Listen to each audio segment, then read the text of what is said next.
안녕하십니까. 행복한 아침 이재용입니다. 안녕하세요. 정예인입니다. 오늘은 10월 19일 목요일이고요. 오늘은 역사 속에서 어떤 의미를 갖는 날일까? 오늘의 역사 준비되어 있고요. 오늘같이 좀 쌀쌀하고 이런 날 뜨끈한 거 생각나시죠? 뜨끈한 비지 요리가 준비되어 있습니다. 기대해 주십시오. 네, 그럼 가장 먼저 오늘 날씨부터 전해드리겠습니다. 마지은 기상캐스터 나와주세요. 네, 현재 이곳에는 비가 내리고 있습니다. 오늘은 전국이 대체로 흐리고 짧지만 요란한 비가 내리겠는데요. 출근길에 우산 꼭 챙겨주시고요.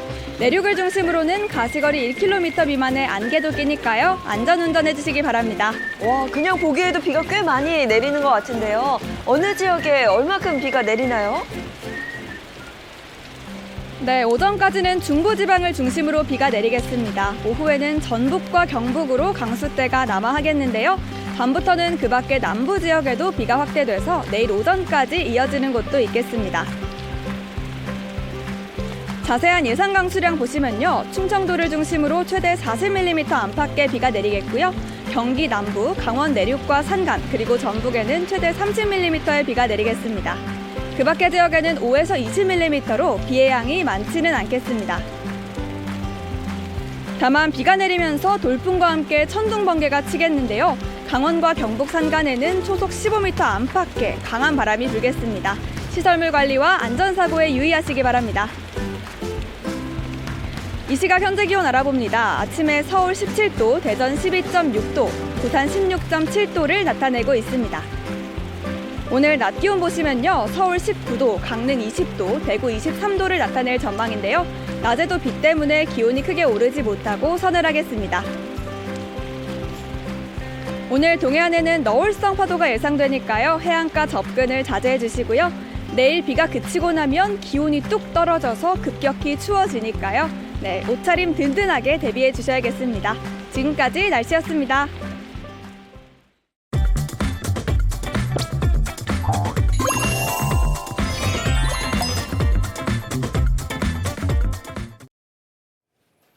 화제 이슈를 발빠르게 전해드리는 모닝 브리핑 순서입니다. 장유미 변호사와 함께합니다. 어서 오세요. 네, 안녕하세요. 네, 첫 번째 이슈부터 전해주시죠. 네, 첫 번째 이슈 뺑소니입니다. 자신의 차량에 부딪혀 도로에 쓰러진 오토바이 운전자에 대해 전혀 구호 조치를 하지 않고 도주한 50대 여성 운전자가 구속 상태로 검찰에 넘겨졌다는 소식입니다. 네, 자신의 차량이 사람에 치여서 쓰러졌는데 네.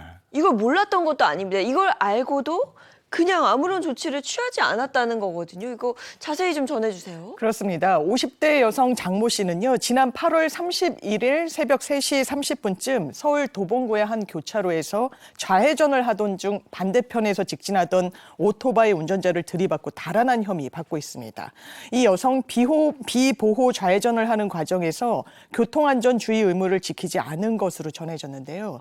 특히 장 씨는 사고 직후 인근 인도 옆에 약 2분 동안 정차를 한 후 차에서 내렸는데 의식 없이 쓰러져 있는 피해자를 한 15초 동안 내려다봤지만 별다른 구호 조치 없이 현장에서 도주한 것으로 전해졌습니다. 이후 경찰에 의해 붙잡힌 장 씨는 조사 과정에서 교통사고를 낸 사실은 알았지만 현장에서 사람을 보진 못했다. 사람을 친 줄 알지 못했다라고 진술한 것으로 전해졌습니다. 아니 무엇보다도 사고가 새벽에 발생한 데다가 사고를 낸 사람이 그 장 씨가 현장을 떠났기 때문에 네. 피해자 상황은 어떻게 된 거예요? 이 피해자 상황 그렇게 좋지는 않습니다. 당시 오토바이 운전자는요, 도로에 방치된 채 10분 이상 있었고요. 다행히 시민의 신고로 병원으로 이송되긴 했지만 뇌출혈, 치아골절 등 8주간의 부상을 입은 상태입니다. 아니 사고를 내고 어쨌든 차에서 내려서 확인을 했는데 그냥 간 거예요. 그렇죠. 그 상황이 인지가 됐다는 거잖아요. 네. 이거 저희가 몇 번 우리 차 얘기할 때 했는데 이래서는 안 되는 거잖아요. 조치를 취해야죠. 조치 취해야죠. 네. 자, 다음 이슈 전해주시죠. 네, 두 번째 이슈 삼성 휴대폰입니다. 충주시 유튜브 채널이 삼성 휴대전화를 사용하는 이성에 대해서는 관심을 두지 않는다는 취지의 여대생 영상을 그대로 올려 논란이 되고 있습니다. 뭐 MZ세대를 중심으로 삼성 휴대전화보다 사과폰이라고 하죠. 네. 이 아이폰 선호도가 높다. 있다는 말은 들었는데 이게 뭐 갤럭시를 사용하는 것만으로도 관심 밖이다 이런 얘기를 한 거예요. 그렇습니다. 해당 영상을 보면요. 충주시 홍보맨으로 유명한 김선태 주무관이 여대생에게 요즘 대학생들의 분위기를 알고 싶다 이런 질문을 던집니다. 그러면서 갤럭시를 좀 쓰면 그런가요? 라고 질문을 하자 여대생은 상관이 크게는 없지만 그 휴대폰으로 저를 찍지는 않았으면 좋겠다. 이렇게 답을 합니다. 이어서 그러면 갤럭시 쓰는 남성 어떠냐라는 질문을 받자요. 전화번호를 물어본 남성이 갤럭시 폰을 사용한다면 본인은 연락을 하지 않는다라고 답을 했습니다. 예, 이후 해당 영상이 각종 커뮤니티에 네. 올라가면서 논란이 일고 있는데요. 이를 본 누리꾼들은 뭘 쓰든 자기 마음이지만 그걸 편집 과정에서 거르지 않고 그대로 내보낸 건 경솔했다.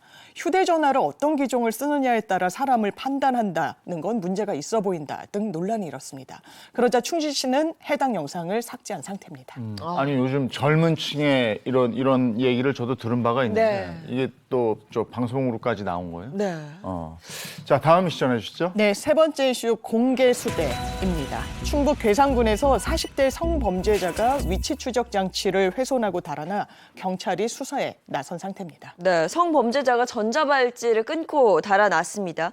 혹시나 또 다른 범죄가 발생하지 않을까 그게 가장 우려스러운데요. 그렇습니다. 대전 보호관찰소는요. 성범죄 보호관찰 대상 A씨가 지난 17일 저녁 8시 45분쯤 충북 괴산군 사리면 수암리에서 전자발찌를 훼손하고 경기도 용인, 광주, 성남 등지로 도주했다고 밝혔습니다.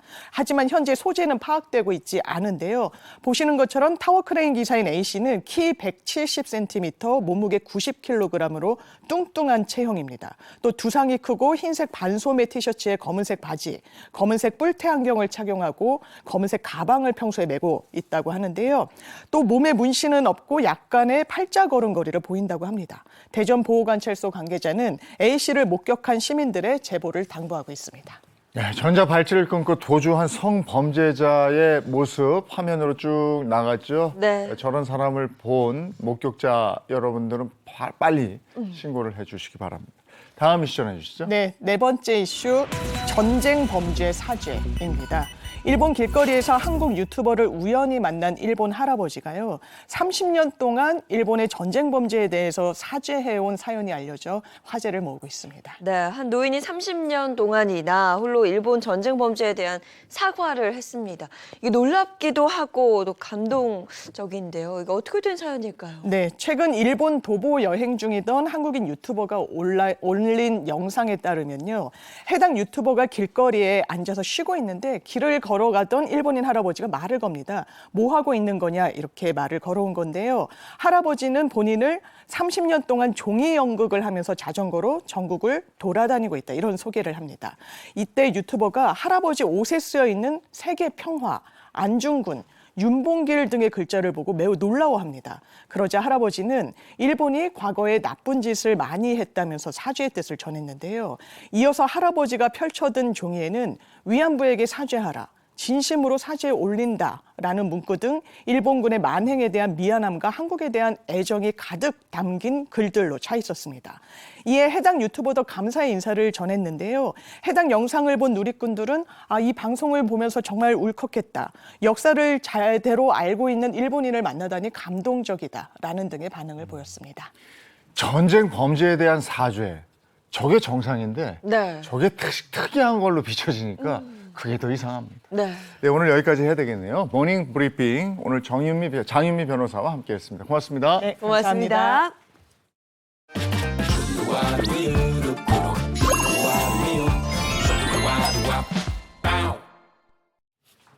우리가 일상을 보내는 생활 속의 체육시설이라든지 작은 도서관이라든지 이런 걸 요즘 요런 복지 공간들 네. 이런 거 설치하는 공간 복지라는 개념이 요즘에 또 뜨고 있다고 그래요. 네, 특히 집에서 가까운 거리에 이 생활 편의 시설을 갖춰 시민들이 편하게 그 혜택을 누릴 수 있도록 하는 게 그 핵심이라고 하는데요. 어떤 내용인지 그 특별한 현장을 함께 만나보시죠. 공간 복지를 통해 주민의 삶의 질을 높인 곳을 찾았습니다. 바로 인근 주민들에게 인기 폭발인 한 놀이터인데요. 집이 가깝습니다. 그래서 와서 몇 번 놀아봤고 또 애들도 좋아하고 해서 자주 오는 편입니다. 1시간 반, 2시간 실컷 놀리다가 가면 집에 가서 잠도 잘 자고 밥도 잘 먹고 되게 이용 잘하고 있어요. 평범해 보이는 이 실내 놀이터가 공간 복지와 관련이 있다고요? 이 공간은 원래 어린이 교통안전교육장으로 이용되고 있었는데 실내는 어린이 교통안전교육 이론 교육 공간이었는데 이용률이 떨어지고 활용도가 떨어져서 다른 공간으로 고민하고 재탄생시키게 되었습니다. 불과 3년 전만 하더라도 아무도 찾지 않던 교육 공간이 공공형 실내 놀이터로 탈바꿈하며 주민에게 사랑받는 공간으로 재탄생했습니다. 다양한 시설 중 놀이터로 바꾼 이유가 뭔가요? 여기 보시는 바와 같이 주거 밀집 지역이고 그래서 영유아들이 많이 살고 있고 신정 실동 주민들을 대상으로 공청회도 진행했고 관내 어린이집이나 유치원 등을 많이 방문해서 실제 어린이들이 필요로 하는 것이 무엇인지 실제 설문을 많이 진행을 한 결과입니다. 주민들의 요청으로 만들어진 이 놀이터. 아이들이 이용하는 공간인 만큼 지자체에선 무엇보다 안전에 신경을 썼다는데요. 특히 친환경적인 시설 조성에 힘썼다고 합니다. 여름에 시원하게 놀 수 있고 이래서 날씨 이런 거 상관없이 놀 수 있는 게 좋은 것 같아요. 안전하고 보기도 좋고 저희는 이런 공간 많이 생기면 너무 좋겠는데 도와주세요. 이번엔 도시 전체를 공간 복지로 활용하고 있다는 춘천을 찾아왔습니다. 우선 이곳은 예술가를 위해 시에서 운영하는 커뮤니티 공간인데요. 이 공간은 다양한 예술가분들이 모여서 교류와 협력을 통해서 활동의 발판을 넓혀가는 곳입니다. 홀로 창작 활동에 몰입했던 예술가들이 이곳에서 서로 만나 이야기도 나누고 영감을 얻으며 예술 가치를 높이고 있다고 합니다. 되게 작업하기 너무 좋은 공간이라고 생각했어요. 너무 아늑하고 그리고 춘천에 잘 모르는 예술가분들도 만날 수 있고 예술가로서 작업을 할 때에는 사실 시간 상관없이 쓸 수 있다는 게 가장 큰 메리트인 것 같아요. 편안한 작업 공간을 제공하여 춘천 예술가들의 삶의 질을 한 단계 업그레이드 시킨 이곳도 역시 공간 복지의 결과였습니다. 저희 춘천이 문화도시 중 대표 문화도시로 손꼽히고 있는데요. 시민들이 무대 위에 올라가 있는 그런 공연들을 향유하는 향유자로서의 그런 즐거움뿐만 아니라 직접 문화를 생산해내는 그런 생산자로서의 즐거움을 느낄 수 있도록 이 도시 안에서의 다양한 활동들을 지원하는 그런 사업이라고 봐주시면 좋을 것 같습니다.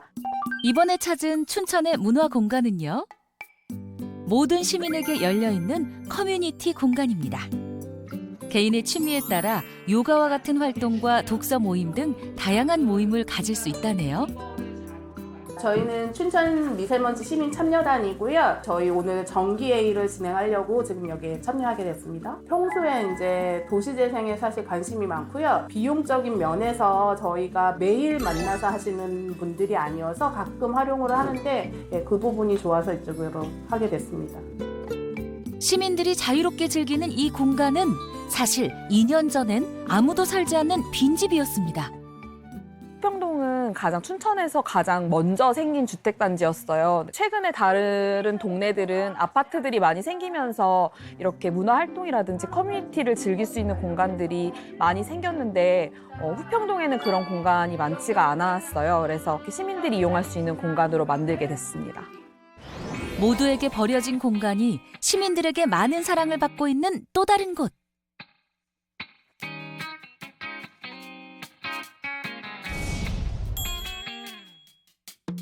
도시 사람 기록 관점에서 도시민들이 모여서 생각을 좀 나누고 익명의 누군가랑도 연결되기도 하고 그런 활동들이 이어지면서 일상의 소소한 기록들이 모여서 내 삶을 좀 아카이빙 할 수 있는 그런 공간입니다.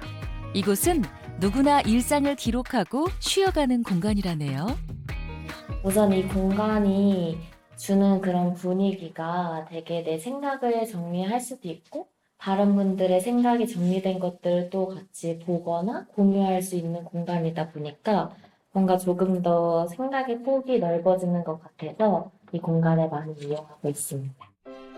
기록과 사유를 좋아하는 시민들에게 열려있는 이 공간에도 비밀이 숨겨져 있습니다. 이곳은 학교 앞이다 보니까요. 그 대학생들을 대상으로 하는 카페였던 공간입니다. 그러다 보니까 이런 오래된 건물 안에 있는 카페들이 오히려 또 젊은 친구들의 취향에는 맞지 않았던 부분들이 있었던 것 같습니다. 그래서 좀 영업이 중단되어 있던 상태에서 저희들은 거꾸로 이렇게 좀 오래된 느낌이라든지 그리고 굉장히 고즈넉하고 정적이잖아요. 이런 부분들이 저희들 사업 컨셉에 또 맞았기 때문에 이 공간을 선택하게 됐습니다. 인구 유출로 비어있거나 쓸모를 잃었던 공간이 일상에서 시민이 편하게 찾는 공간이 되며 지역이 사랑하는 장소로 자리매김했습니다. 한편 지난 13일 공간 복지를 더욱 활성화시키기 위한 특별한 행사가 열렸는데요. 비아파트 지역의 공간을 공간 복지의 정책과 국민의 인지도를 확산시키고 민관의 협력 방안을 모색하기 위한 컨퍼런스가 열린 것입니다. 1% 정도였습니다. 정부 및 국내의 산학연 관계자는 물론이고요. 해외 전문가까지 참여하여 공간 복지의 미래도 심도 있게 다뤘습니다. 공간의 지금 비대칭성이 워낙 큽니다. 한 동네에서 많은 거를 소비하고 싶은 여러 가지 행동을 거기서 다 해결하고 싶은 그런 경향이 이제 갈수록 커지는데 비대칭으로 인해서 누리지 못하는 분들이 점점 늘어나고 있어요. 그래서 이 간극을 메꿔주자 이런 것이 공간복지 이 프로젝트의 취지입니다. 축하드립니다. 행사의 말미에는 지자체의 공간복지 사례 중 우수 사례가 선정되기도 했습니다. 우수 사례 공모전 대상 강원특별자치도 춘천시 축하드립니다. 이러한 지자체의 노력으로 높아진 시민의 삶의 질. 각 지자체가 이러한 그 공간복지 시설의 확충을 위해서 얼마나 건전한 노력을 하고 있는지 또는 다른 지자체가 본받아야 될 그러한 노력들을 평가하고 시상해주는 그런 차원의 일이 되겠습니다. 앞으로 이 달성을 위해서 꾸준히 지속적인 노력을 하려고 합니다. 죽은 공간을 살려 삶의 가치를 높이는 공간 복지. 앞으로도 시민들을 위한 공간이 도시 곳곳에 늘어나길 바랍니다.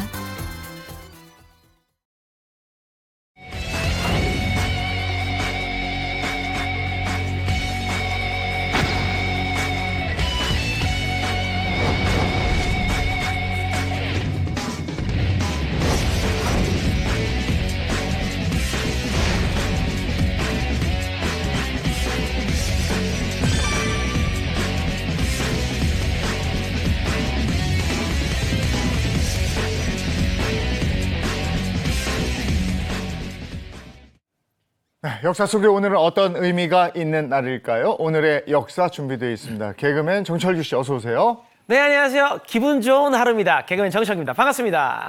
네, 역사 속으로 우리를 안내해 주실 역사학자 이익주 교수와 함께합니다. 어서 오세요. 네, 안녕하세요. 오늘도 재밌는 역사 이야기를 함께할 역사학자 이익주입니다. 네, 오늘은 먼저 언제로 갑니까? 1920년으로 갑니다. 10월 21일 어떤 일이 있었습니까? 1920년 10월 21일은 항일 독립운동의 정점, 청산리 전투가 시작된 날입니다. 이날부터 10월 26일까지 6일 동안 백두산 기슭의 청산리에서 한국 독립군이 10여 차례 이상 일본군과 싸워서 대승을 거둔 전투인데요. 당시 일제에 엄청난 충격을 주었던 독립군의 위대한 승리였습니다. 청산리 대첩은 그야말로 우리 독립군이 일본 정규군과 맞닥뜨려서 최초의 승리를 거둔 대승을 거둔 그런 전투인데 여기서 김자지 장군을 뺄 수가 없습니다.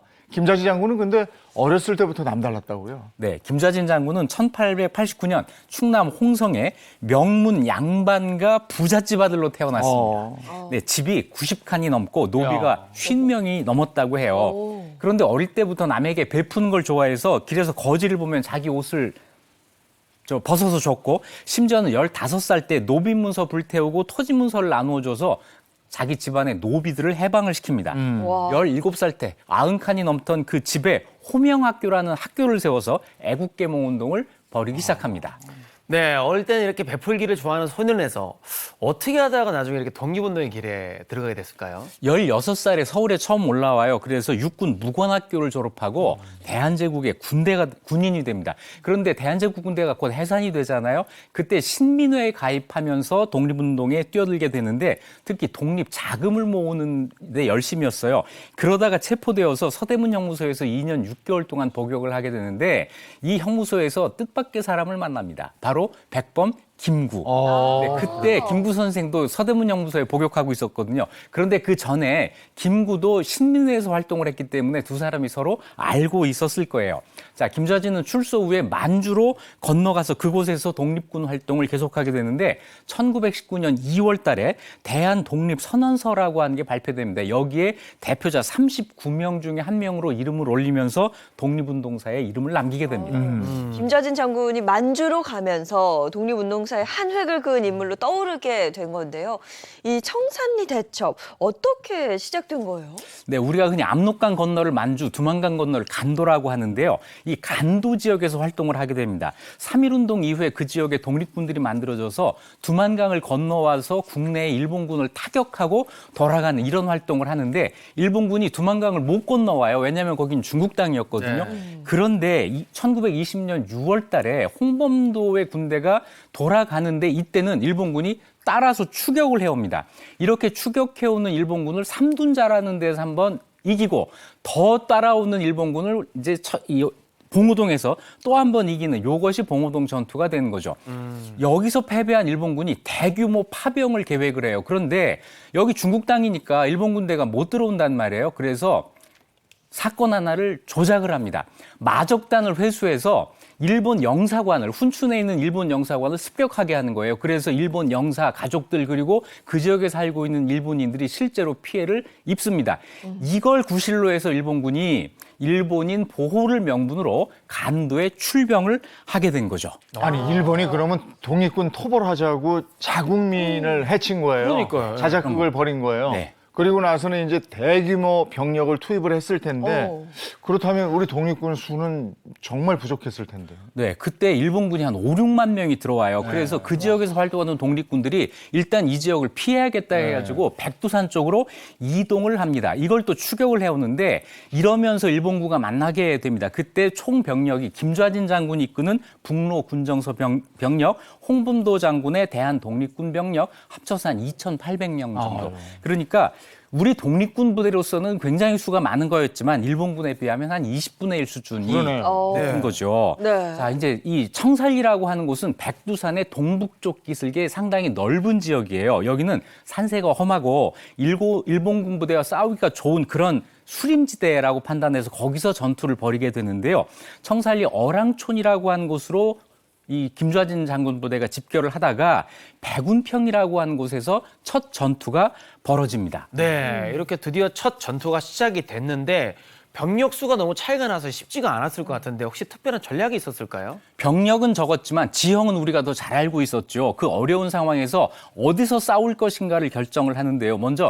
우리가 먼저 선점한 백운평 골짜기에서 낙엽으로 매복을 합니다. 그렇게 해놓고 주변의 한국인들에게 이런 소문을 퍼뜨리게 해요. 독립군들이 사기가 떨어져서 도망갔다. 이런 거짓 정보를 퍼뜨리는 거죠. 이래서 일본군이 마음 놓고 이제 쫓아오는데 매복 지점 10걸음 10보 앞에 왔을 때 갑자기 독립군이 일어나서 기습 공격을 시작을 합니다.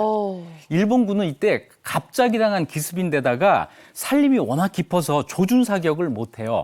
그래서 일본의 전위부대 200~300명이 여기에서 전멸을 합니다. 와, 그 첫 번째 전투는 작전을 잘 써서 대승을 거뒀는데 그럼 그 이후의 전투도 우리 군이 이길 수 있었나요? 네, 그렇습니다. 백운평에서 김좌진 부대가 이긴 다음에 홍범도 부대가 왈루구라고 하는 곳에서 또 일본군 주력 부대를 물리치는 전과를 거둡니다. 또 김좌진 장군 부대가 천수평이라는 곳에서 일본군 기마부대 120기를 전멸시켜요. 그리고 두 부대가 또 연합을 해서 청살리 전투 최대의 격전지 어랑촌 전투에서 또 승리를 거둡니다. 10월 26일까지 6일 동안 독립군과 일본군 사이에 10여 차례의 밤낮 없는 전투가 벌어지는데 전투가 끝난 다음에 대한민국 임시정부 발표에 따르면 일본군 사살 1,200명, 독립군 전사 100명 이렇게 발표가 됩니다. 네, 정말 그 우리 독립군의 기세가 대단했구나 이런 생각이 들고 일본군의 20분의 1밖에 안 되는 병력으로 이렇게 대승을 이끌 수 있었습니다. 이순신 장군이 갑자기 생각이 나요. 그런 전투예요. 잊어서는 안 될 우리의 역사. 네, 우리에게 진짜 영웅들이 있는 거죠. 청산리 대첩은 국치1의 독립군이 이룬 가장 빛나는 대첩이었고 특히 1919년 3.1운동 이후에 우리가 독립전쟁을 통해서 독립을 얻을 수 있다는 자신감을 얻게 되는 계기가 됐습니다. 이 독립군 중에는 신흥무관학교 등 군관학교 출신도 있었지만 다수는 나라를 되찾겠다는 의지 하나로 모여든 무명의 청년들이었습니다. 반면 일본군은 정규군이었어요. 현대식 무기로 무장하고 제대로 훈련을 받은 그런 최강 병력이었습니다. 그럼에도 불구하고 우리가 싸워서 승리를 거둔 거죠. 자, 이분들이 정말 싸워서 독립을 할 수 있을 거라고 생각했을까요? 아닐 겁니다. 그래도 안 싸울 수 없으니까 싸운 거죠. 이렇게 나라를 위해 투쟁했던 우리 독립군의 불굴의 정신 절대로 잊어서는 안 되겠습니다. 네, 오늘의 역사, 다음 역사로 가보겠습니다. 1962년 10월 22일로 갔습니다. 어떤 얘기 해주시겠습니까? 네, 1962년 10월 22일은 미국 케네디 대통령이 쿠바 봉쇄 선언을 한 날입니다. 이 사건은 소련의 핵탄도 미사일을 쿠바에 배치하려는 이 시도를 둘러싸고 미국과 소련이 13일 동안 정말 핵전쟁 일보 직전까지 가는 굉장히 위험한 순간을 연출한 그런 사건이었습니다.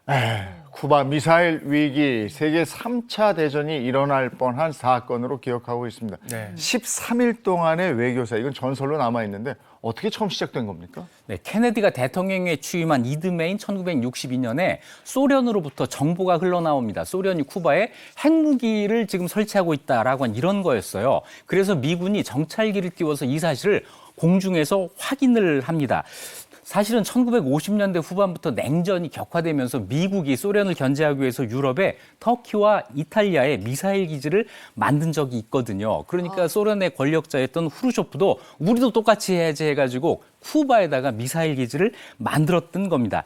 이 쿠바는 플로리다 바로 앞이에요. 그리고 워싱턴까지 불과 150km 정도밖에 안 떨어져 있습니다. 여기서 미사일을 쏘면은 8분 만에 워싱턴에 떨어지는 그런 아주 코앞에 적군 기지가 생기게 되는 거였죠. 네, 이 정도면 사실 그 소련이 미국한테 이거 한번 해보자 이런 식인 것 같은데 이때 케네디 대통령은 혹시 어떻게 반응을 했었나요? 쉽게 생각하면 두 가지 선택지가 있었습니다. 쿠바의 선제 공격을 감행할 것인가 아니면 쿠바에 소련제 미사일 기지가 만들어지는 것을 용인할 것인가.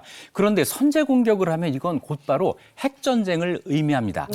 케네디는 두 가지 말고 다른 안을 선택을 해요. 바로 쿠바 해상을 봉쇄하는 거였습니다. 항공모함이 무려 8척이 동원이 되고 해군 함정 90척이 동원이 됩니다. 그리고 하늘에는 비행기가 가득 메워가지고 누구도 쿠바로 들어가지 못하게 막은 거예요. 그러니까 미사일 부품, 핵무기 이런 것들이 쿠바로 못 들어가게 되는 거죠. 이렇게 해놓은 다음에 10월 22일 케네디가 대국민 방송으로 소련의 최후 통첩을 알립니다. 자, 그 장면 함께 보시죠.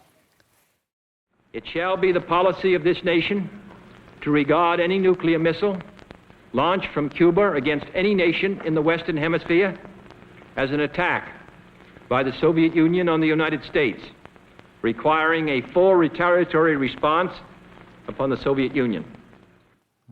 미국이 굉장히 강하게 이야기를 했습니다. 소련은 그럼 어떻게 반응했을까요? 10월 26일 날 후르쇼프가 먼저 협상안을 제시해요. 미국이 쿠바를 침공하지 않겠다고 약속하면 미사일을 철수하겠다. 이런 내용이었습니다. 그러니까 미국이 당연히 이거를 받아들이려고 했어요. 그런데 다음 날 27일 날 후르쇼프가 입장을 바꿉니다. 철수의 조건을 달아요. 터키의 미국의 미사일 기지도 철수할 것, 이걸 요구를 해요. 자, 이렇게 되면 미국은 북대서양 조약기구 나토라고 하죠. 여기 동맹국들의 반발이 불보듯 뻔하고 미국 국내에서는 소련에 굴복했다고 비춰서 여론이 아마 굉장히 안 좋아졌겠죠. 이걸 받아들일 수가 없었어요. 그런데 또 이날 굉장히 중요한 사건 두 개가 일어납니다. 미군 정찰기가 소련에 의해서 격추되고 조종사가 사망하는 사건이 하나 벌어졌고 바다에서는 미군의 사격으로 소련 핵잠수함에 폭뢰가 발사되는 이런 사건이 일어나요. 근데 이게 얼마나 긴박했냐면 이 소련 핵잠수함이 본국과의 교신이 끝난 상태에서 안 되는 상태에서 미군이 자기들을 공격하니까 전쟁이 일어난 줄 알았다는 거예요. 그래서 자기가 가지고 있는 핵폭탄을 발사하기 일보 직전까지 갔는데 부함장이 아닌 것 같다 해가지고 이걸 막았다는 거죠. 정말 핵전쟁 한 걸음 전까지 갔던 겁니다. 이런 비슷한 상황의 영화가 있었는데 진짜 위기가 일촉즉발의 상황까지 간 거예요. 근데 이 상황을 어떻게 케네디가 풀었죠? 네, 정말 10월 27일은 여러 가지 일이 굉장히 많이 일어난 날이에요. 그래서 미국 외교사에서 가장 극적인 날, 검은 토요일이라고 부르는데요. 이날 케네디 대통령이 협상을 벌이기 시작합니다. 자기 동생이죠. 법무부 장관이었던 로버트 케네디를 미국 주재 소련 대사에게 보내서 막고 협상을 벌여요. 그날 저녁에 로버트 케네디가 소련 대사에게 소련이 미사일을 철수하면 쿠바에서 쿠바 봉쇄를 풀고 불가침을 선언하겠다라고 약속을 합니다.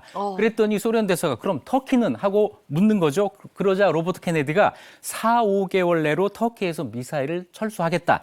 다만 이건 구두 약속이고 언론에 새나가지 말아야 된다. 당분간 비밀을 지켜달라. 이렇게 된 거예요. 상대 요구를 수용하면서도 체면은 살리는 뭐 이런 협상의 기술을 보인 거죠. 결국 28일 날 후르쇼프가 미사일 철수를 공식 선언했습니다. 결국 케네디가 협상을 통해서 양보를 얻어내면서 쿠바 미사일 사태에서 벗어날 수 있었던 거네요. 네, 그렇습니다. 이거 우리에게 많은 교훈을 주고 있는데요. 지금도 세계는 러시아 우크라이나 전쟁, 이스라엘 하마스 전쟁 계속되면서 모두를 불안하게 하고 있죠. 지금은 무기가 고도로 발달돼 있고 여기저기에 핵무기가 있기 때문에 전쟁이 확산되면 정말 인류 공멸의 길로 나아갈 수도 있습니다. 전쟁이 없는 세상 어떻게 만들지 빨리 의논을 해야 됩니다. 네. 자, 이제 다음 역사로 가보겠습니다. 1980년 10월 21일입니다. 어떤 얘기 해주시겠습니까? 좀 훈훈한 이야기가 있습니다. 이날은 우리나라 방송 역사상 최장수 드라마 전원일기가 첫 방송을 한 날입니다. 1980년이었구나. 네, 전원일기 1980년 10월 21일부터 무려 2002년 12월 29일까지 두세 기에 걸쳐서 22년 2개월 동안 1088회가 방송이 됐어요. 양촌리 마을을 배경으로 해서 인정 넘치는 농촌 풍경과 가족애를 담은 정말 인간적인 훈훈한 드라마였죠. 국민 드라마 이러면 바로 떠오르는 게 전원일기고 그때 서민의 삶을 그대로 보여줬잖아요. 맞아요. 근데 전원일기는 끝났지만 ING예요. 지금도 지속되고 있어요. 맞아요. 이게 옛날 자료들 보면은 처음 시작할 때 이게 흑백이었다가 나중에 컬러로 바뀌거든요. 그러니까 어떻게 보면 TV의 이 역사가 담긴 그런 드라마잖아요. 맞습니다. 또 특히 전원일기는 뭐 대한민국을 대표하는 배우들이 총출동했었고 지금도 굉장히 활발히 활동을 하고 계시잖아요. 네, 맞습니다. 철규 씨 얘기대로 처음 2달 동안 흑백이었고 이게 컬러로 바뀌어서 컬러 TV를 보던 것을 흑백으로 보면 어떻게 달라지는지를 실감할 수 있는 드라마였어요. 여기 등장한 분들이 최불암, 김혜자, 정혜란, 고두신, 김수미, 김용건, 박은수, 이면식, 김자욱 씨가 부부로 나온 적이 있었고요. 이 출연자들이 전원일기의 장수를 이끈 1등 공신들이죠. 그 줄거리는 다 아시겠지만 농촌마을 유지인 김 회장 댁과 일용내로 대표되는 그 이웃들의 이야기가 옴니버스식으로 진행된 그런 드라마였습니다. 김 회장 댁 가게도 먼저 보실까요? 김 회장 댁은 최불암 씨가 김 회장, 부인은 김혜자 씨였고요. 그런데 그러고 보면 1970년대 이 두 분이 부부로 정말 많이 나왔어요. 맞아요. 진짜 부부인 줄 알았잖아요. 네, 저 어릴 때 정말 부부인 줄 알았어요. 네, 그래서 그리고 김용건 씨가 장남이었고요. 고두심 씨가 부인, 그 큰 며느리, 유인촌 씨가 차남, 박순천 씨가 둘째 며느리였죠. 이 댁의 차남은 장관이 되셨잖아요. 네, 그렇죠. 네, 집안 참 좋은 집안이었네요. 예, 전원일기는 정말 대단했고 회장님네 가족이 있으면 또 일용내 가족을 뺄 수가 없지 않습니까? 네. 일용내. 네네네. 일용내 철규 씨 어떻게 되는 거죠? 일용아 아닙니까? 네, 맞아요. 일용아 이렇게 부르든. 자, 전원일기 하면은 일용내를 빼놓을 수가 없죠. 자, 일용이네 가게도 김수미 씨가 일용엄니, 박은수 씨가 일용이, 김혜정 씨가 그 부인, 김지영 씨가 딸 복길이, 그리고 복길이 동생 늦둥이 아들이 있는데 순길이는 유덕환 씨가 맡았어요. 여기 한 사람 더 남성진 씨가 김 회장 댁 손자로 나와서 드라마에서 복길이하고 사귀었는데 두 분이 나중에 실제로 결혼을 했습니다. 이야. 한 가지 또 재밌는 게 일용엄니로 나왔던 그 김수미 씨가 실제로는 일용인 박은수 씨보다 나이가 더 어렸다고 그래요. 어렸다고. 네, 맞아요. 할머니 역할로 나왔는데 전원일기 첫 방송 때 김수미 씨 나이가 고작 31살이었어요. 아들 역의 박은수 씨보다 2살이 어렸다고 합니다. 김수미 씨는 그 나이에 노인부장을 내서 일용엄니 역할을 맡았는데 이 방송 첫 출연할 때 어떤 역할을 맡는지 몰랐대요. 그런데 선배인 박은수 씨가 와가지고 야 너랑 나랑 한 집에 산대. 그래서 우리 둘이 부부예요? 그랬다는 거죠. 그랬더니 박은수 씨가 아니 내가 내 엄마야. 그랬다는 거예요. 그래서 네. 처음에는 참 불편했는데 적응되고 나니까 더 편해져서 나중에는 일용은 이놈 시키 이러면서 농담까지 했다고 해요. 일용엄니로 정말 완벽하게 변신하면서 전원일기에 빛나는 씬스틸러가 됐죠. 네, 전원일기는 아까 우리가 말씀드린 분들 말고도 감초 연기로 사랑을 받는 분들이 좀 있잖아요, 그죠?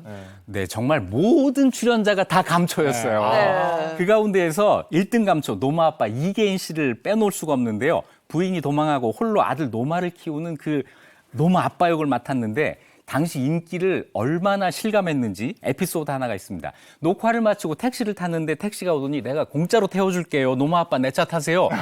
기사가 그러더라는 거예요. 얘기를 해보니까 그분이 진짜 호랍이었고 부인이 도망간 사연을 이야기를 하면서 TV에서 노마 아빠 보면 나는 무조건 운다. 이렇게 이야기를 했다는 거예요.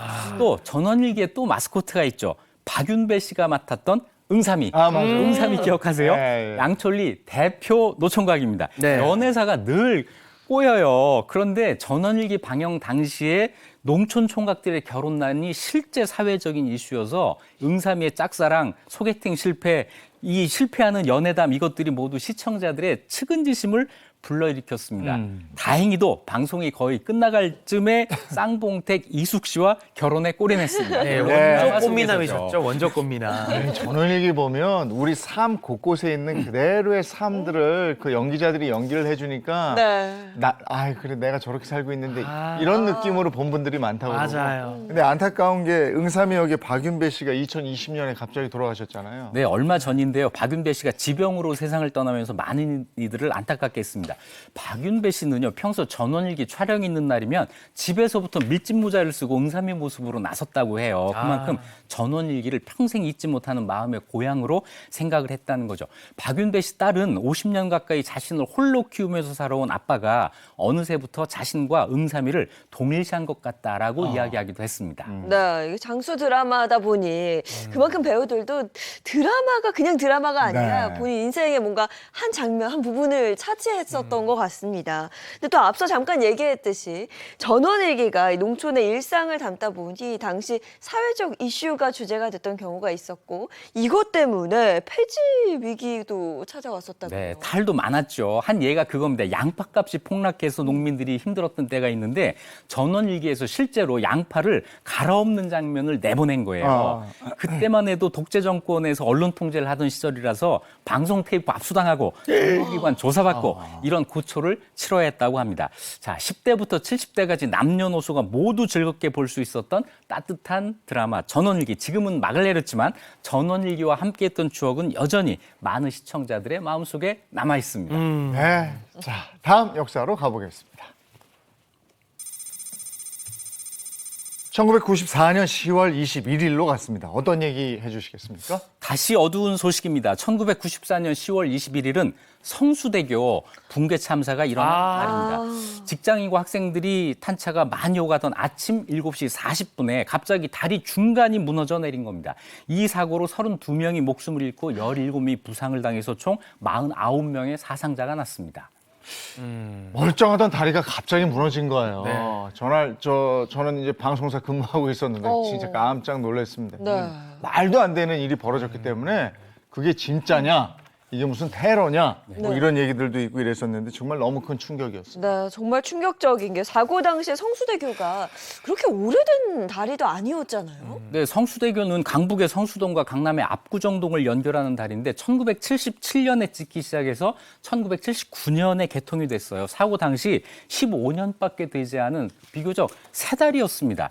그런데 이 다리는 시공 당시 새로운 공법을 채택을 했었는데요. 바로 트러스식 공법이라는 거였어요. 이 공법은 철제 부재를 삼각형으로 서로 연결하는 그런 거였는데요. 이음새가 잘못되면 무너지기 쉬운 약점이 있었습니다. 하지만 시간과 공사비를 아끼기 위해서 이 공법을 선택을 했고 그래놓고 완공 후에 유지보수를 부실하게 한 게 결정적인 문제가 됐습니다.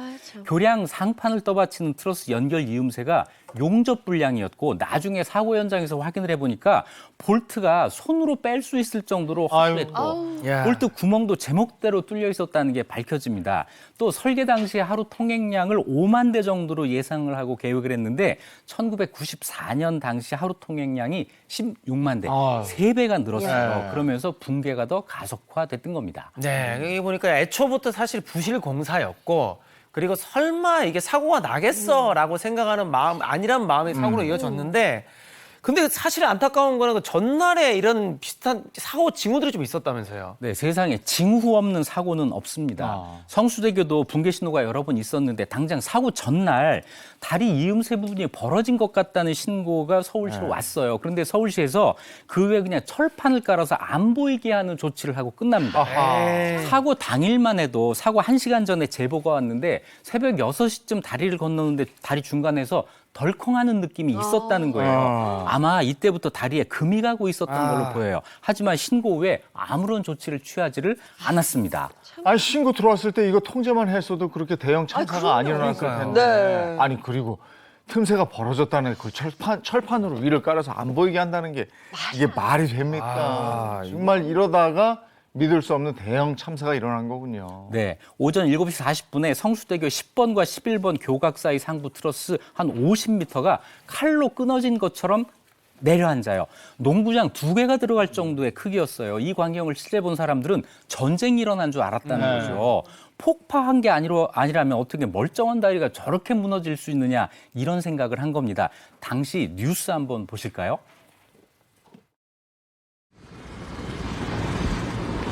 오늘 아침 성수대교는 대형 참사의 현장 바로 그것이었습니다.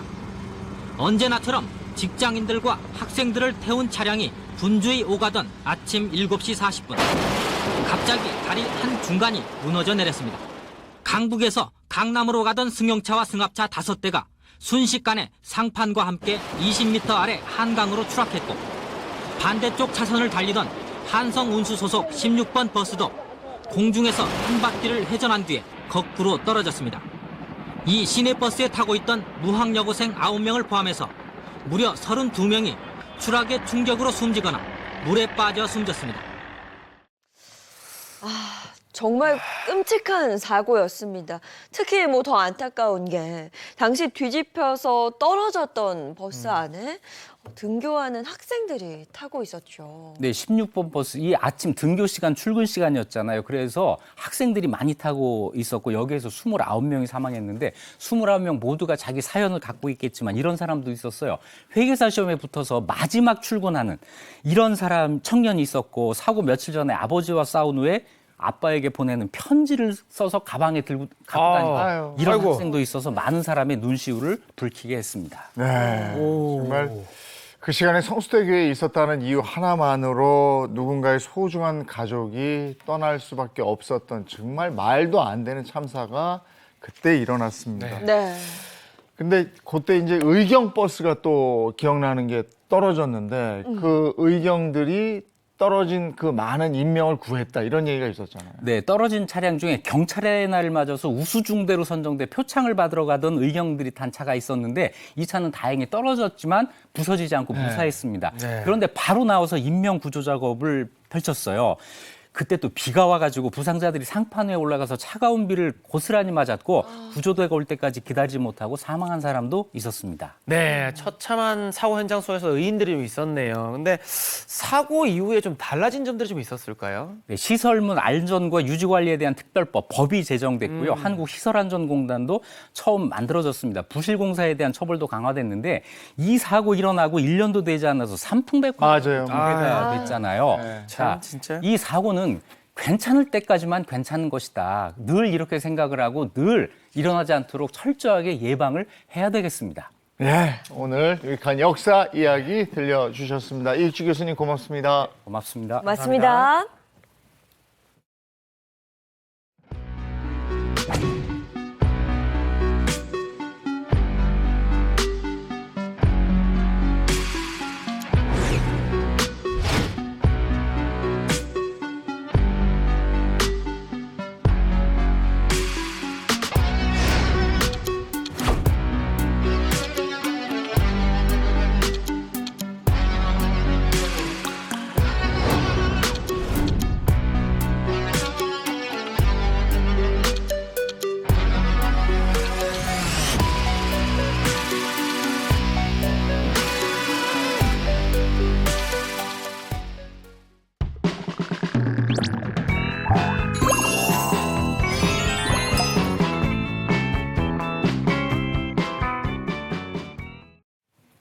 자, 이번에 사계 식탁 시간입니다. 이번 선생님 어서 오세요. 안녕하세요. 안녕하세요. 갑자기 날씨가 굉장히 추워졌어요. 아이고, 네. 오늘 마침 비도 오잖아요. 네. 이런 날 이 메뉴가 딱일 것 같아서 제가 오늘은 비지 특집을 준비를 했습니다.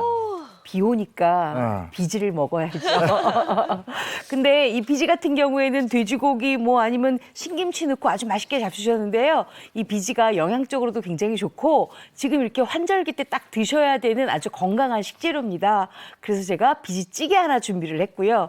또 비 오니까 부침개 드셔야 되잖아요. 비지 가지고 비지 부추 부침개도 제가 준비를 했는데 오늘 이 두 가지는 꼭 드셔야 되는 거니까 기대 많이 하시고 시청해 주시기 바랍니다. 네, 이맘때쯤 되면은 비지가 생각이 좀 나는데 뜨끈한 비지찌개 국물 딱 먹으면 몸이 싹 녹으면서 진짜 이만한 밥도둑이 없는 것 같습니다. 네, 오늘 제대로 한번 배워보도록 하겠습니다. 네. 가장 먼저 뭐부터 해볼까요? 제가요, 일단 비지는 두부를 만들 때 두유를 짜고 남은 찌꺼기가 비지잖아요. 우리가 찌꺼기라고 하니까 이 찌꺼기는 그냥 버려야 되나 했는데 옛날부터 이 비지 가지고 어머님들이 다양한 메뉴로 많이 뭐 국물 요리, 찌개 요리 이런 것들 많이 해 드셨는데요.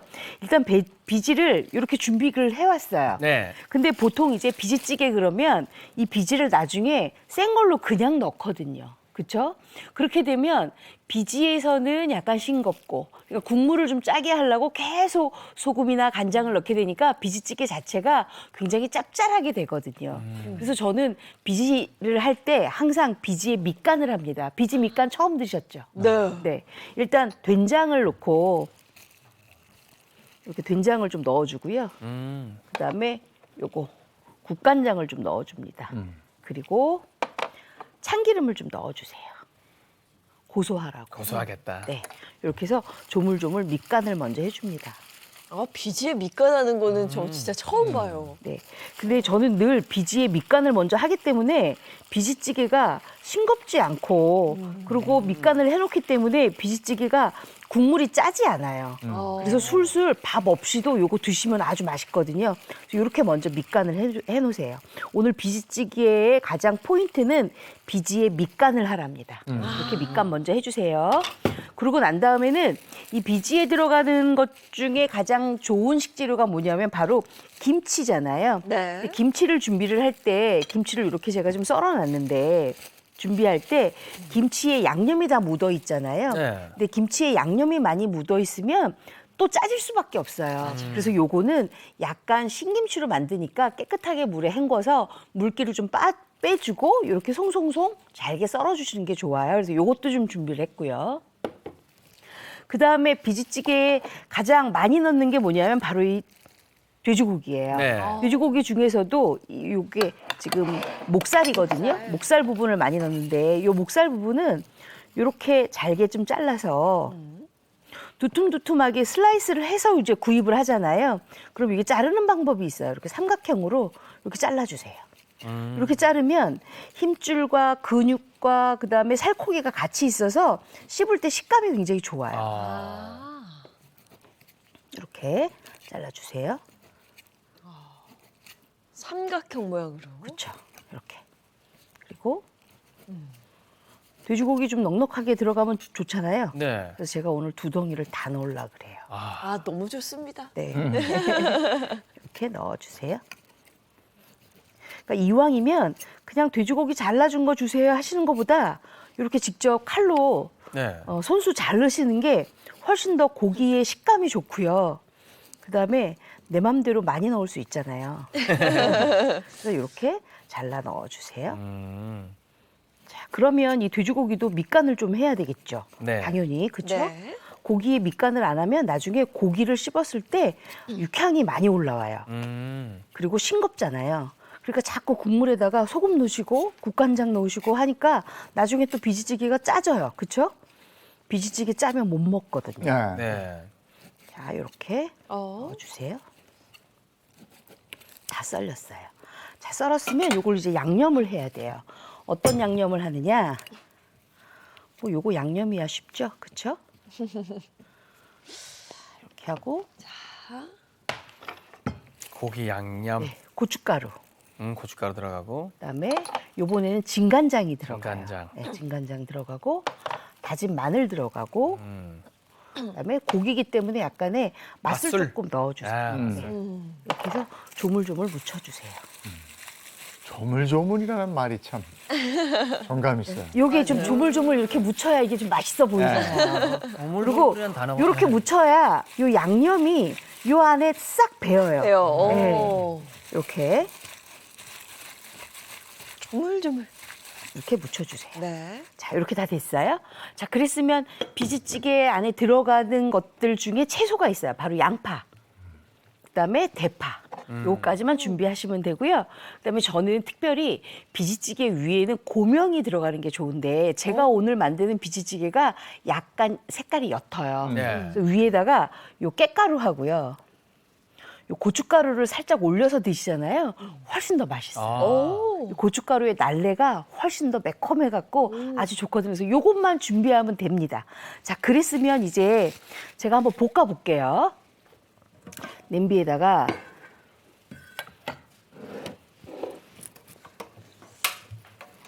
저 비지하고 꽁보리밥하고는 잘 어울려요. 예전에는 잘 안 먹던 건데 너무 잘 어울려요. 아, 요즘에는 정말 별미예요. 네.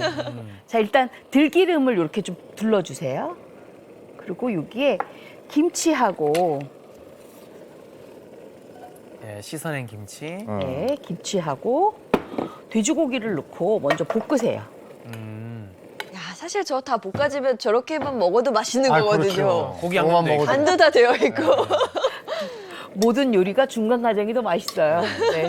이렇게 해서 좀 많이 볶아주세요. 국이나 찌개는 네. 항상 보면 뭔가 미리 달달달 볶다가 뭔가 맞아요. 물을 넣어야 훨씬 더 맛이 배가 이렇게 되더라고요. 볶아서 넣어주어야만이 이 안에 있는 재료들이 그 조화롭게 같이 융합이 잘 되고요. 그다음에 재료마다 그 안에서 나오는 즙들이 있잖아요. 그 즙들이 많이 나오기 때문에 훨씬 더 맛있어요. 네. 이렇게 많이 볶아주세요. 근데 얼마나 볶느냐 하면 요 지금 돼지고기가 살짝 겉면이 익힐 때까지 볶아주셔야 돼요. 야, 또 들기름에 볶으니까 참 고소한. 그렇죠. 고소한 냄새가 많이 나죠. 네. 맞네요. 처음에 들기름 들어갔죠. 그러니까.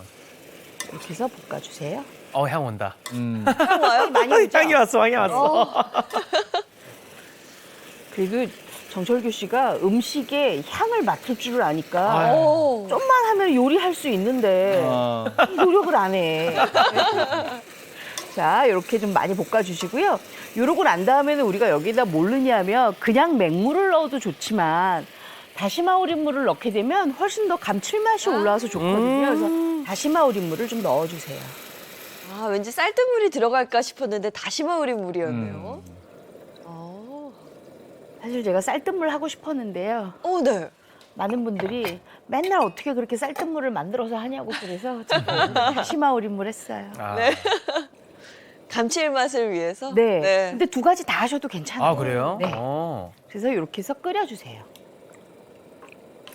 자, 이렇게 푹푹푹 끓여요. 맛있겠다. 날이 추워져서 저렇게 뜨끈한 찌개 너무 좋아요. 훨씬 좋죠. 자, 이렇게 지금 끓고 있으면 이제 우리가 비지찌개 같은 경우에는 딱 20분만 끓여요. 센 불에서 5분, 약한 불에서 15분을 끓이는데 왜 그렇게 짧게 끓이냐 하면 일단 돼지고기하고 김치가 완전하게 익은 다음에 비지를 넣어야 돼요. 비지를 넣고 너무 오래 끓이게 되면 안 좋거든요.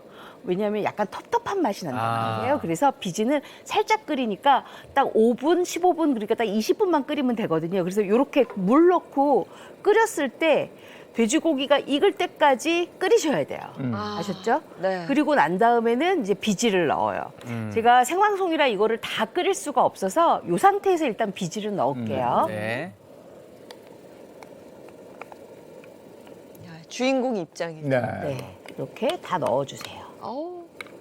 저긴 또 된장까지 들어갔으니까 고소. 굉장히 구수하면서도 아주 깊은 맛이 나요. 그렇게 짧게 끓여도 괜찮나 할 정도로 깊은 맛이 많이 나요. 자, 이렇게 넣고 그다음에 여기다 뭘 넣냐 하면 아무래도 대파를 넣으면 단맛이 올라오거든요. 네. 대파를 좀 넣어주세요. 양파하고 대파를 넣어주세요. 이렇게. 요즘 진짜 쌀쌀해서 뜨끈한 거 좀 먹고 네. 싶은데 맞아. 저게 딱이네요. 자, 이렇게 해서 이제 끓입니다. 5분간은 뚜껑을 열고 끓이고 그다음에 15분간은 뚜껑을 닫고 약한 불에서 끓여요. 그래서 제가 이 옆에 이렇게 끓여놨어요. 이게 너무 궁금해요. 완성이 이렇게 뜨끈뜨끈하게 이렇게 됐어요. 네네. 있죠? 맛있겠다.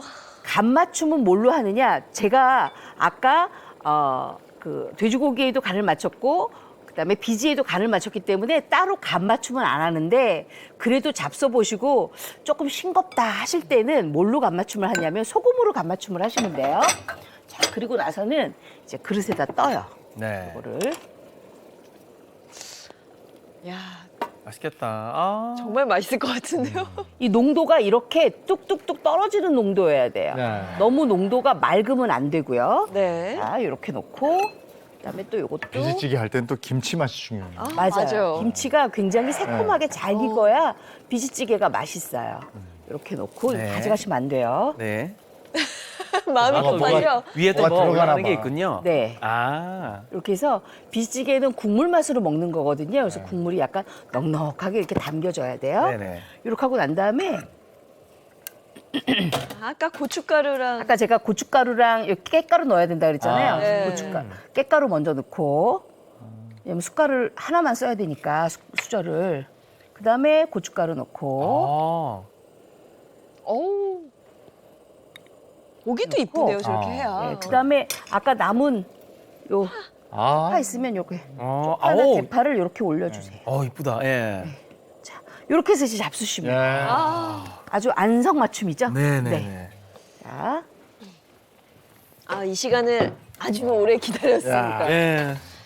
아니 일단 모양도 이뻐. 향이 이미 뭐. 네. 향이 일단 이쁘잖아요. 비지찌개는 약간 이렇게 걸쭉해야 돼. 맞아요. 그래야 맛있어요. 네. 약간 이렇게 뚝뚝 이렇게 뜰 수 있게. 네. 일단 향이 뭐. 나는 일단은 한번 맛을 봐야죠. 고기가 들어가는 것을. 딱이야. 맛있죠? 네. 완전 딱인데? 와, 정말 제가 태어나서 먹어본 비지찌개 중에 가장 맛있어요. 고기가 왜 이렇게 부드러워요? 왜냐하면 제가 아까 그랬잖아요. 요거는 꼭 밑간을 해야 된다고. 그 밑간을 한 것과 안 한 것이 이렇게 차이가 있어요. 근데 이거 20분 끓이셨다고 했잖아요. 네, 딱 20분 끓였어요. 근데 어떻게 20분 만에 이렇게 깊은 맛이 나죠? 깊은 맛이 나죠? 그 이유가 뭐냐면 먼저 많이 볶은 다음에 했기 때문에 깊은 맛이 나요. 와. 아니, 고기도 진짜 너무 부드럽다. 네, 고기가 너무 부드러운데요? 야, 딱이네. 자, 그러면 지금 그거를 드실 동안 저는 뭘 하느냐 하면 바로 비지, 부추, 부침개를 할 거예요.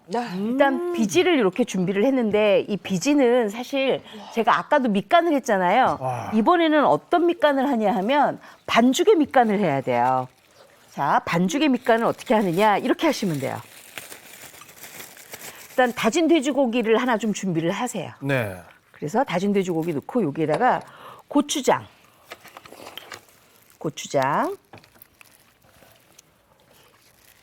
그리고 맛술 넣고 다진 마늘 넣으세요. 그래서 요거를 먼저 이렇게 잘 버무리세요. 이렇게 다 밑간을 하시니까 이게 음식이 맛이 없을 수가 그렇죠. 없죠. 그래야 맛있어요. 네. 자, 그러고 난 다음에는 여기에다 뭘 넣느냐? 바로 비지를 넣어요. 비지를. 자, 그러면 비지는 사실 이게 두유를 뺀 그 두부의 찌꺼기나 하더라도 점성이 없잖아요. 네. 그래서 우리가 점성을 줘야지만 부침개를 할 수 있잖아요. 그래서 점성을 줘요. 뭘로 주느냐? 바로 이 부침가루로 주는데 지금 주지 말고 돼지고기가 다 이렇게 고추장에 의해서 비지와 함께 섞였을 때 줘요. 마치 장떡처럼. 부침가루 말고 네. 튀김가루나 뭐 튀김가루 해도 되는데요. 감자 전분을 하면 너무 비지가 딱딱해지고 이렇게 부침가루를 넣게 되면 조금 부드럽게 아무래도 붙여주죠. 만약에 부침가루 없다 그러면 집에 있는 밀가루 넣으셔도 괜찮아요. 네. 이렇게 잘 섞어요. 야, 이것도 기대되네요, 진짜. 요거 아주 맛있습니다. 자, 이렇게 섞었으면 잠깐 이쪽으로 오세요. 섞었으면 반죽이 이렇게 좀 잘 돼야 되겠죠? 그래서 반죽을 잘 되게 이렇게 만들고 그다음에 이 안에다가 우리가 뭘 준비할 거냐면 바로 요 부추. 부추 넣을 거예요. 네네. 그리고 청양고추랑 요거 홍고추도 같이 넣을 거예요. 그래서 요거까지 같이 준비를 하세요. 자, 그랬으면 불을 일단 조금 세게 해서 프라이팬을 좀 달궈 놓고 여기에다가 뭘 하냐면 제가 미리 요거를 요렇게 된 거를 이렇게 숙성시켜 놨어요. 그랬으면 이렇게 뚝뚝뚝 잘 떨어지거든요. 네네. 점성이 있죠. 네. 이 점성이 있는 것을 가지고 이제 부침개를 부치면 되는데 우리가 식용유에다가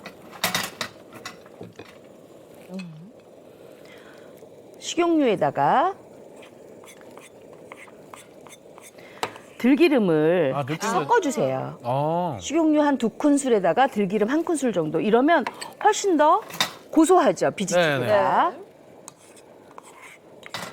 근데 비지찌개는 참 흔히 먹어봤는데 비지 부침개는 비지 부침개는 맞아요. 처음이시죠? 처음이에요. 제가 좀 아까 비지찌개라고 했나요? 네, 비지 부침개입니다. 네, 비지 네네네. 부침개 이렇게 처음이에요. 비지 부침개 이렇게 만들어 주세요. 야, 무슨 맛일까? 너무 맛있죠. 아, 지금 싹싹 찍어 드시는 거예요. 네. 놓칠 못하겠어요, 진짜 맛있네요. 리필 되죠? 예. 나 이런 비지찌개는 처음 먹어봤는데. 진짜 제일 맛있어요. 제가 태어나서 먹어본 이게 된장을 넣어서 비지찌개는. 그런가? 비지 밑간이 그래서 중요한 거예요. 이게 방송을 해야 되는데 먹느라고 지금 아, 너무 맛있어. 너무 맛있어서. 네. 와.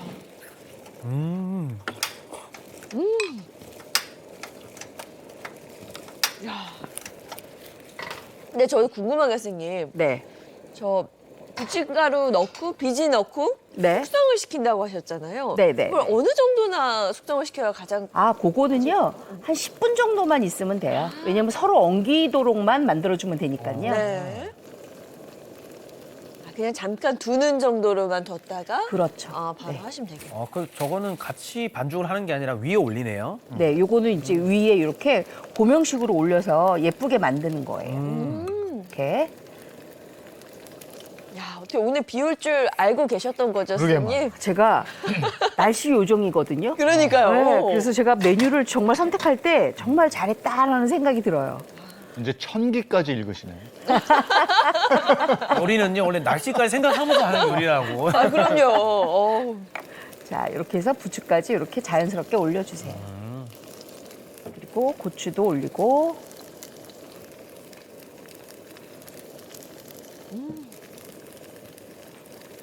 마지막에 올리니까 색감도 잘 사는 것 같아요. 그렇죠. 색감이 너무 잘 살죠.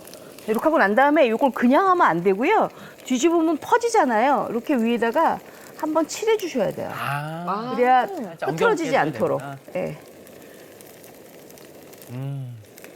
아, 요게 또 포인트네. 마지막에 한 번 또. 이렇게 해서 기름이 골고루 섞이도록 하는데요.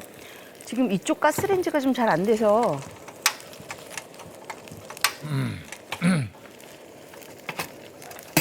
또 가스레인지가 속을 썩이네.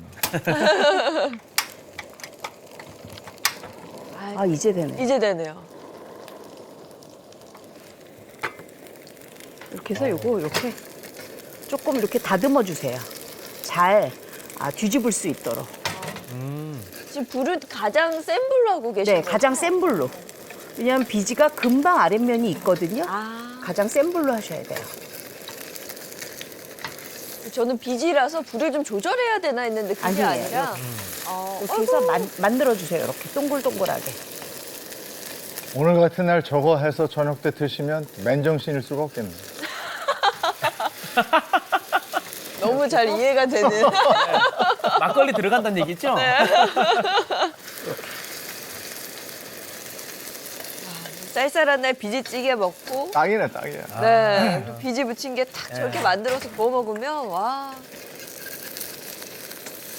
아이고. 요게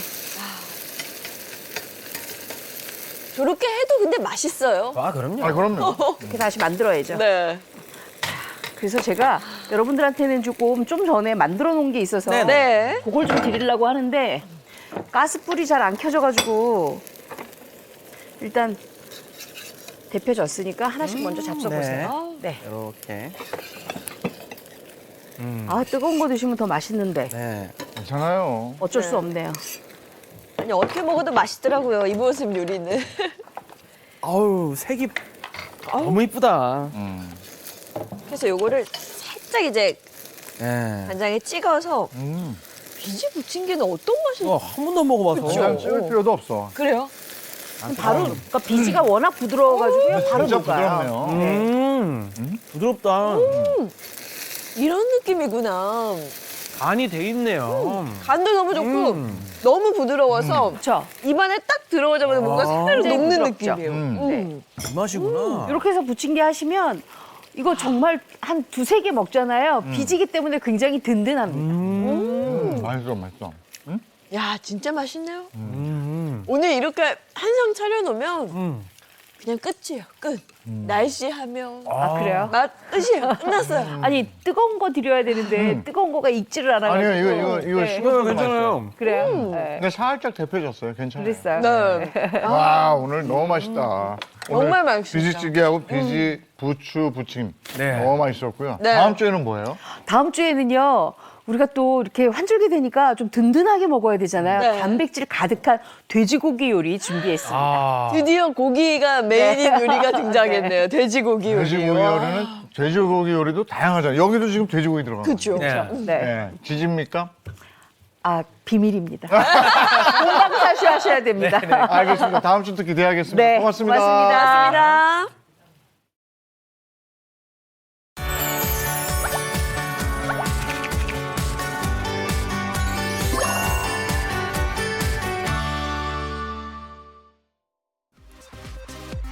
대한민국의 식량 주권을 확보하고 농업 선진국으로 나아가고 싶은 간절함을 담은 2023 대한민국 쌀 페스타가 개최됐는데요. 그 현장 영상으로 함께 하시죠. 대한민국 쌀 페스타 조직위원회가 주최하고 농림축산식품부, 농촌진흥청, 서울특별시, 서울특별시 시의회가 후원하는 2023 대한민국 쌀 페스타가 지난 17일 서울광장에서 열렸습니다. 이 행사는 국내 쌀 소비 촉진뿐만 아니라 전 세계인이 반할 수 있는 우리나라만의 쌀 브랜드를 발굴하고 널리 알리자는 취지로 마련됐는데요. 오늘 대한민국 쌀 페스타는 생산자와 소비자가 만나서 우리 쌀의 가치를 경험할 수 있는 매우 의미 있는 자리입니다. 서울광장 잔디마당 일대에서는 쌀과 관련된 각종 전시 부스가 마련돼 관람객들의 발길을 붙잡았습니다. 쌀 브랜드 홍보관에서는 지역을 대표하는 다양한 품종의 쌀 브랜드가 총집합해 관람객의 입맛을 사로잡았고요. 쌀 가공식품 홍보관과 우리 술 홍보관에서는 가루쌀 가공식품을 비롯해 우리 쌀로 만든 떡, 한과, 식혜, 막걸리 등을 시식하는 행사와 함께 떡 매치기, 식혜 담기, 막걸리 빚기 등의 이색적인 체험 행사도 마련돼 즐거움을 더했습니다. 이날 부대 행사로 2023 대한민국 쌀 브랜드 대상도 함께 진행됐는데요. 우수한 쌀 브랜드에 국회 농림축산식품해양수산위원장 표창을 비롯한 다양한 정부 포상이 수여됐습니다. 네, 축하드립니다. 여러분 쌀은 우리 온 국민들에게 식량일 뿐만 아니라 우리 농민들에게도 가장 귀중한 생존 수단입니다. 오늘 이 쌀 페스타를 통해서 정말 온 국민들이 더욱더 쌀을 사랑하고 또 쌀을 가공식품 등등 많은 상품이 개발될 수 있는 그런 계기가 되었으면 좋겠습니다. 다양한 변화를 시도하는 우리 쌀에 많은 관심과 사랑 부탁드립니다. 오늘 비 오고 나면 또 더 추워지겠어요. 지금도 추운데 더 추워지면 걱정입니다. 오늘 전국이 대체로 흐리고 요란한 비가 내린다고 하니까요. 외출하실 때는 우산 하나 꼭 챙기시는 게 좋겠습니다. 좋은 하루 보내시고요. 저희는 내일 아침 7시 30분에 돌아올게요. 행복한 아침, 행복한 하루 되십시오. 고맙습니다. 고맙습니다.